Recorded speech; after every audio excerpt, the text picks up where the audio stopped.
God uses a long list of things to discipline us. He will allow all kinds of things to happen in your life in order to discipline you as a Christian. Things that you were not expecting. And the rule in regard to what God does and the things that are used, He can use your parents. In a church context, He will use your pastor or your pastors. In your marital context, He will use your spouse to discipline you. He will use Christian friends. He will use friends that you have that are not Christians. He will use other people in a multitude of ways to discipline you. Now listen very carefully. He will allow other people to fail you. Yes. He will allow them to do things to you that terribly disappoint you. You expected the best and they repaid you with the worst. He will do, by way of discipline, what you didn't think He would do. And the formula here that I want to grabar en sus mentes, I want you to get this grabar as recorded in your mind, is the following. Listen very carefully. In God's discipline, what always happens is the following. God will hurt you.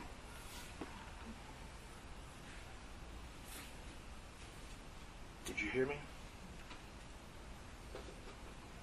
He will hurt you. What does that mean? Well, the illustration that's always used is very simple. Here comes little Johnny. He's at the doctor's office, and the physician pulls out the needle. And Johnny's foolish mother says, "Oh, don't worry, son. It won't hurt you." And the wise physician pulls little Johnny aside, and he whispers in his ear, "Oh, yes, it will." And he tells little Johnny that the needle will hurt him. But then he quickly adds, "But it won't harm you." And this is what I want to grabar en sus mentes. God's discipline involves this principle. God will hurt you. Lastimar is the Spanish word. It's a tremendous word. It's stronger than our English word, hurt. God will hurt you, but He will not harm you. Christian, if you don't remember anything that you heard today, let those words be seared into your mind. God will hurt you. Yes. He will allow others to hurt you. Of course He will. He will allow them to fail you. He will allow some people to betray you. He will allow some to become your enemies. Yes. And it will hurt you. I teach ministers 3 times a month in these institute sessions, and I beat this drum into the ground. People in your church will turn on you, preacher. Some of your best friends may become your enemies. Yes. God will allow people in a Christian church setting to hurt you. Of course He will. Now, I want you to think about this with me in a very direct way. Why is this so?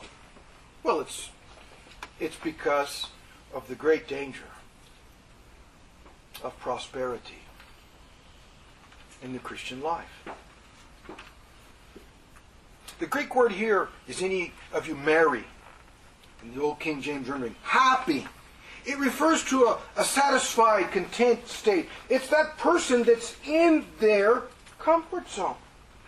They feel good. They feel secure. Things are going well. They're enjoying blessings. They're enjoying prosperity. And yet, very few Christians can handle more than just a certain dosage of prosperity. This is the truth. This is the reality. Why? Because very few Christians can manage this well. Why? Because we become proud. We become puffed up. We become egotistical. We become selfish. We feel like we're better than we are. We feel like we're getting a special kind of treatment. And spiritually we grow weak. The tendency is always that Laodicea, that church in Laodicea, that last one, the seventh one in the 3rd chapter of the Apocalypse, rich and increased in goods and have need of nothing. They were cold, they were proud, they were negligent, they were relaxed, they were unattentive, they were spoiled, they were spiritually weak.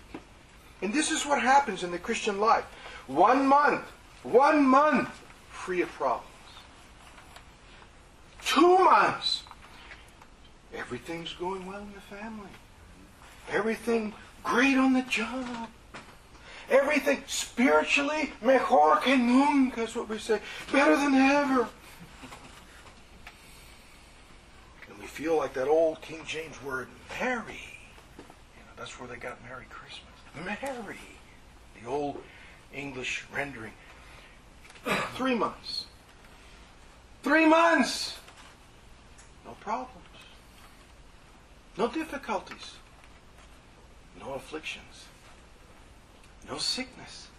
3 months in my comfort zone. 3 months of happiness. And what happens?